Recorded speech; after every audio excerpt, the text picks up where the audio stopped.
Hello, good morning students. Now in today's period, आजच्या पिरियडमध्ये आपल्याला काही मॉडिफिकेशन्स बघायचे आहेत. आतापर्यंत आपण काही मॉडिफिकेशन्स पाहिले टॅपरूट सिस्टीमच्या मध्ये. त्यामध्ये कोणते कोणते पाहिले आपण?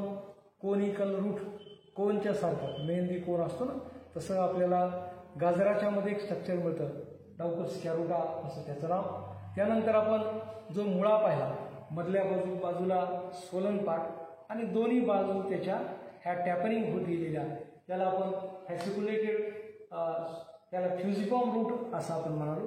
Number 1 is conical, second is fusiform root and third is the napiform root. आपल्याला बीट रूट, आपण बीट पाहिलेलं आहे लाल रंगाचं, जे आपल्याला बाजारामध्ये मिळतं. वरची बाजू खूप मोठी, खालच्या बाजूला लहान असणारा टॅपरिंग एंड या ठिकाणी मिळतो. These are the modifications of taproot useful for the food storage. अन्नाच्या साठवणुकीसाठी करण्यात आलेले हे मॉडिफिकेशन होते. आज आपल्याला roots useful in the respiration, श्वसनासाठी उपयुक्त असणारे मुळं बघायचे. Number 1 example is pneumatophores, PNEU, MATOPHORES, pneumatophores. ज्या ठिकाणी पाणी साठलेलं असतं खूप, दलदलीचे प्रदेश, समुद्रकिनाऱ्याच्या जवळचे प्रदेश, ज्या ठिकाणी नदीमध्ये बारमाही पाणी राहतं, या ठिकाणी आपल्याला या झाडांच्या मुळांना सफिशियंट एअर मिळत नाही. त्यावेळेस या झाडांना एक वेगळं स्ट्रक्चर निर्माण करावे लागतात, त्याला निमॅटोफोर्स असं म्हणतात. कारण त्या ठिकाणी त्या ट्रंकवर खालच्या बाजूला जिथून आपल्याला झाड सुरू होतं तिथं पाणी खूप असतं, हवा त्या ठिकाणी मिळत नाही, म्हणून जमिनीपासून विरुद्ध दिशेला वाढणारे निगेटिव्हली जिओट्रॉपिक आपल्याला हॉलो स्टॉक लाईक स्ट्रक्चर्स मिळतात, त्याला आपण निमॅटोफोर्स असं म्हणत असतो. The pneumatophores they are erect growing, सरळ वर वाढणारे. These are negatively geotropic, vertically growing parts which are useful for the respiration. These nematophores, they having small opening at the upper side called as the lenticels. It is useful for exchange of gases. त्या झाडामधून श्वसनाच्या कामी, हवा आत जाणे आणि बाहेर येणे याच्या कामी हे निमॅटोफोर्स येतात. They are found in the halophytes where the plant grows near the marshy places, seashore, or where the water is present in more quantity, waterlogged condition. So whenever there is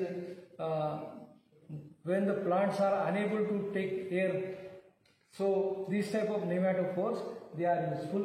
So whenever there is no inhaling and exhaling of the air, ज्यावेळेस हवा शरीराच्या मध्ये झाडांच्या जात नाही आणि बाहेर येत नाही, त्यावेळेस त्यांचा मिनरल अपटेक म्हणजे जमिनीतून क्षार पाणी घेण्याची क्षमता ही कमी होऊन जाते. म्हणून या ठिकाणी वेगळ्या प्रकारचे निमॅटोफोर्स सारखे स्ट्रक्चर तयार होतात. या स्ट्रक्चरलाच निमॅटोफोर असं म्हणतात.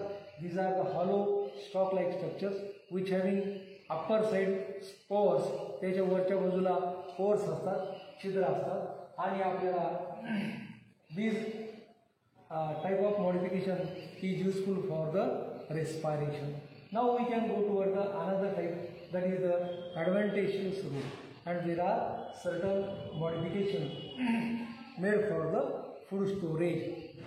In taproot there are 3 types, which are the conical, fusiform, napiform. These are the 3 types of modification in taproot. In adventitious root there are the modifications for the food storage. The roots cannot produce the definite shape. Definite shape या ठिकाणी तयार होत नाही. There are 3 types. Number 1 simple tuberous root. आपण जर रताळी पाहिली असेल, जमिनीच्या आतमध्ये येणारे हे single, they are developed singly from the stem.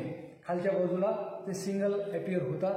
They are generally reddish or red in color, or they are underground. The botanical name is Ipomea batatas. Ipomea batatas, त्याला आपण रताळू असं म्हणतो. स्वीट पोटॅटो हे नाव आहे. That is useful for the storage of food material. Now second type, that is called as the fasciculated root or fasciculated tuberous root. There are example dahlia and asparagus. त्याला आपण शतावरी म्हणतो. In asparagus शतावरी त्याचं परभणी जिल्ह्यामधलं नाव आहे दिवस Malvi. So asparagus रेसिमस. शतावरी जमिनीच्या खाली 100 मुळं येतात असं सांगितलेलं आहे.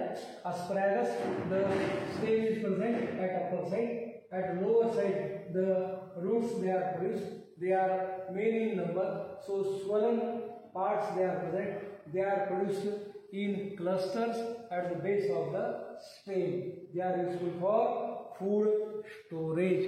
Now there is third type is moniliform roots. Moniliform root, there are certain examples like Spinacia oleracea, ज्याला आपण पालक म्हणतो, Spinacia oleracea. Then arrow, that is मरंटा.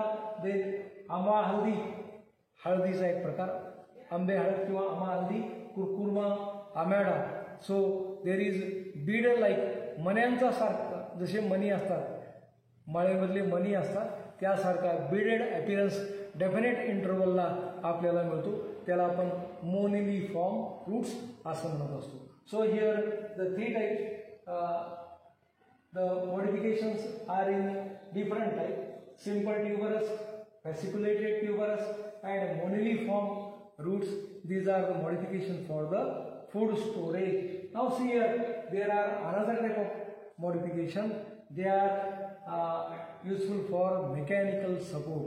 झाडाला सपोर्ट देण्यासाठी हे मॉडिफिकेशन्स आहेत. Number 1 prop root Ficus benghalensis, that is called as वड in the Marathi, banyan tree in English. So they are produced horizontally, आडव्या जाणाऱ्या फांद्यांच्या वर खालच्या बाजूला सरळ येणारे हे रूट्स आहेत. त्याला प्रॉप रूट्स असं म्हणतात. The roots they are produced from the horizontal branches. They grow vertically downward. खालच्या बाजूला सरळ खाली येणारे हे मुळं आहेत आणि ते जमिनीमध्ये जातात. ते एखाद्या पिलर सारखं काम करतात. They are useful for the mechanical support.